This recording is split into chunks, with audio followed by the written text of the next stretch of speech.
Hi everyone, it's bang on 7 o'clock, so I will get started straight away. We'll just give it a moment or so for people to join on. Really excited to bring this Make Your Morning session to you today. Today's topic is all about a book that had quite a big impact, or has had a huge impact, not quite a big impact on my life. It's called How Full Is Your Bucket? Now, this was given to me by one of my really good friends, Helen. And Helen, if you're watching, thank you very much for this book. I think it was a book that was given to me to borrow, but I kept it. So I must replace your copy at some point, Helen. But the book really had a profound impact on me about mindset and my attitude and positive and negative energy, and how that impacts not only in relationships but on yourself as well, and how we all have the opportunity to control and positively impact in relationships as well. And it's all about how we set our attitude. So as the title of the book suggests, How Full Is Your Bucket? It's all about the kind of metaphorical bucket that we carry around on a daily basis. Now, imagine that you wake up in the morning, you've got this bucket, and depending on the different interactions, the different things that you do throughout your day, some actions, some people, some conversations are filling our bucket. So they're making us feel fuller, more energized, they're making us feel happier. I always think about bucket filling being a variety of different topics, if you like. So, or there being a variety of different ways that we can fill that bucket. So, imagine that we're in our day-to-day life, that we're thinking about different interactions that we're having, different things that we are doing, and certain things are really kind of topping us up. We're maybe having a really good laugh with a colleague, for example, on a phone call, or something's just going right with a project and we're getting lots of things done and we feel like we're ticking things off the list. You're maybe having a really good banter with someone and having a joke and a laugh. You're maybe just feeling like, in terms of how you are connecting or working with someone, that it's just clicking, it's just working. You're thinking, if everybody was like this person at work, wouldn't be life be so much easier? It just clicks, it just connects. So these would be our bucket fillers. And I always then ask myself the question, how can I be a bucket filler? So how can I be adding to people? How can I be supporting people? How can I be helping with positive interactions rather than being negative? So our bucket fillers sound all very positive and fun, and people that we connect with and get on well with. But there's also people in our day-to-day life that drain the life from us, that really do take from our bucket. These would be our bucket dippers. Okay, so it's maybe somebody's been a little bit negative, and it might be that it's just not clicking. That relationship might be a bit like a frayed wire, and we're kind of sparking off of each other. Also, in terms of those bucket dippers, it may just be that we see things so completely differently and we're not able to kind of come to a bit of common ground and understanding and interaction as well. So think about how you may be dipping from somebody else's bucket. So are you being quite negative, or are you not kind of showing up in a way that's helpful and supportive, or asking positive questions, instead going in with the, but we've tried that before and that didn't work, or going in with the, I don't see how that's going to work, or being maybe obstructive sometimes to people, because we've all been like that at times too, and we've all maybe been playing devil's advocate in certain situations, that we could be more supportive as well. So when we think about bucket dipping, this can often have a really negative impact on our personal and work relationships as well. So if we're always looking for the negative, or we're always looking for why something won't work, then we'll tend to see more of it. But if we look for the more positive, we look for the good in interactions, then we will tend to see more of them as well. So think about if you've ever bought a new car. what do you tend to then see on the road? It tends to be the same make and model of that car you tend to see all of the time. Now, has everybody suddenly bought the same car as you at the same time? No, they haven't, but our lens of focus has changed. So if we focus on more of the good, and this is one of what's described as the kind of 5 strategies for kind of creating bucket filling, if you like, in your life. If we focus on the good, we'll see more of it. We talked about that yesterday in terms of gratitude and kind of focusing on good as well. So I would encourage you, if there's one thing that you take away from just clicking onto this video today, it would be to look for good and for that to then translate into positive communication. So rather than going in first of all with maybe the moan or the gripe or what isn't right, go in first with a positive statement, a question, something that's going to engage the person rather than straight away disengage them or make that person feel a little bit more defensive as well. So think about straight away, what can you do that is potentially, or what can you say that is potentially good in any situation as well. And in this book, How Full Is Your Bucket, it talks about for every one negative comment or interaction, we should have 5 positive comments that go alongside it. So it really does mean that we need to, most of the time, be communicating in a positive way for the relationship overall to be positive. Otherwise, we may be the ones that are the bucket dippers. We may be taken from people's energy. And there was a few things before I kind of came on live today that I picked out of the book that were really, really quite interesting for me and kind of really resonated over the years. So I'm going to just kind of talk through them to start with. So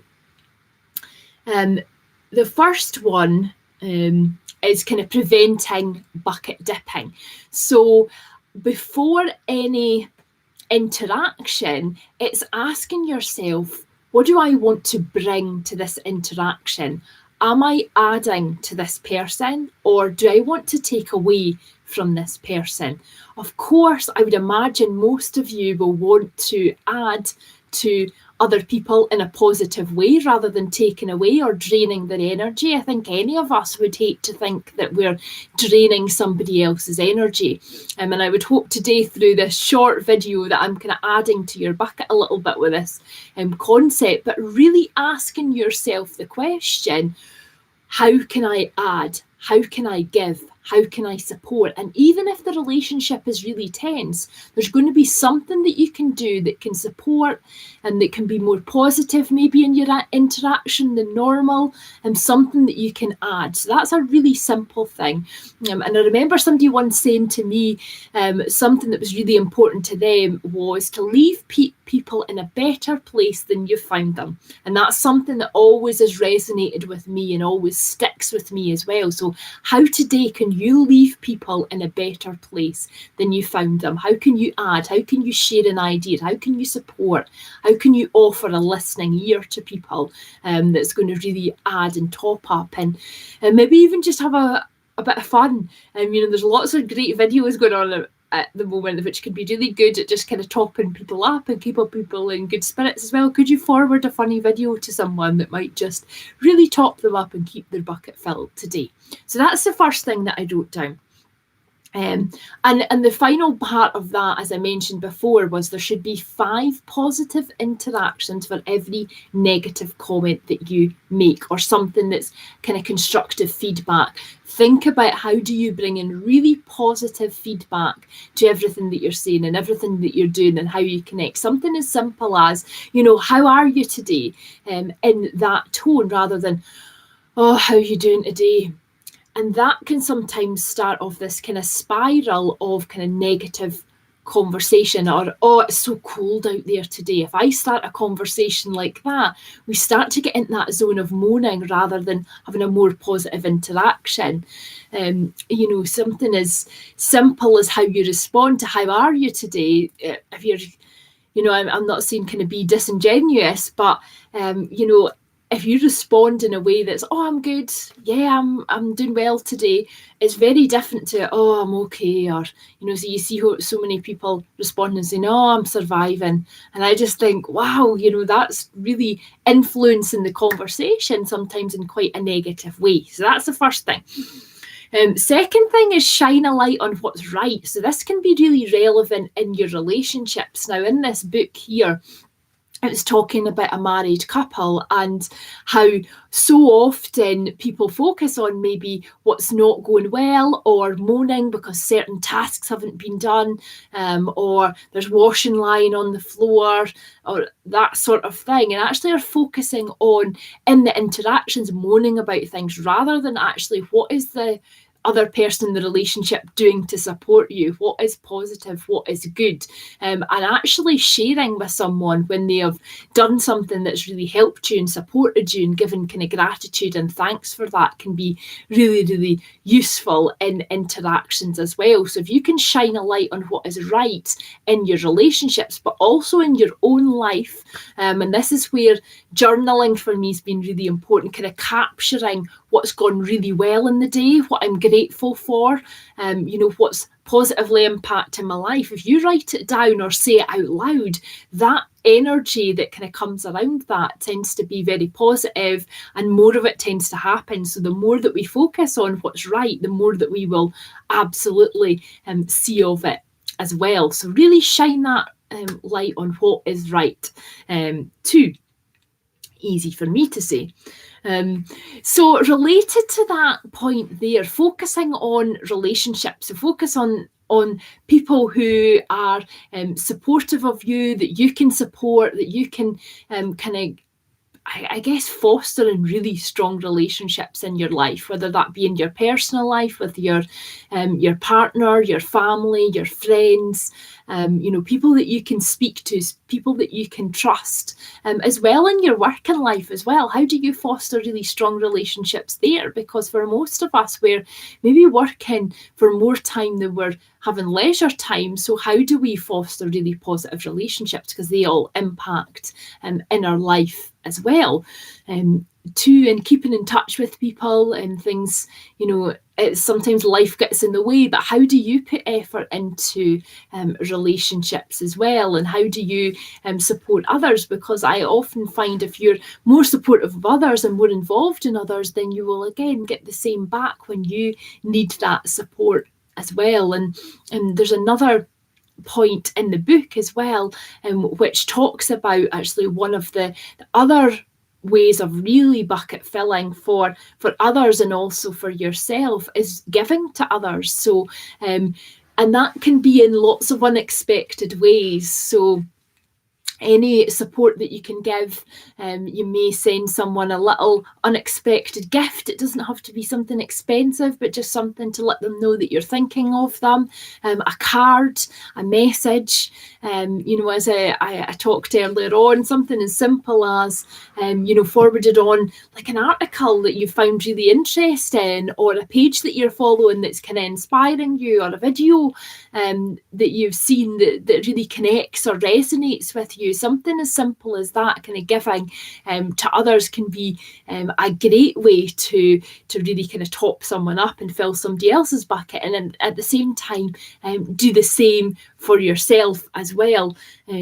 Too, and the final, I guess, tip here that really connected and resonated with me from the book was, it was talking about reversing the golden rule. So the golden rule being do unto others as we would have done unto ourselves, but actually it's saying we should be doing unto others as they would want done to themselves. So rather than always coming at things through our own lens, how can we shape our interactions based on the other person? How can we support them? How can we listen? How can we really be there for other people, rather than always just focusing on what we think they may need? Actually, why not ask the question, how do you want me to support you? What can I do to help you right now? I can see you're under a bit of pressure. What would ease that pressure, rather than just thinking, oh, I'll go and do this, or oh, I'll make this for this person, or oh, I'll share this book that they might be interested in. Actually, that all that person might want is for you to be there and to listen and for them to be able to just offload a little bit or get your advice or ask you a question. So these are some really simple tips around how we can be bucket fillers. And I always think, again, as we kind of finish this session today, just think about how can you positively impact other people?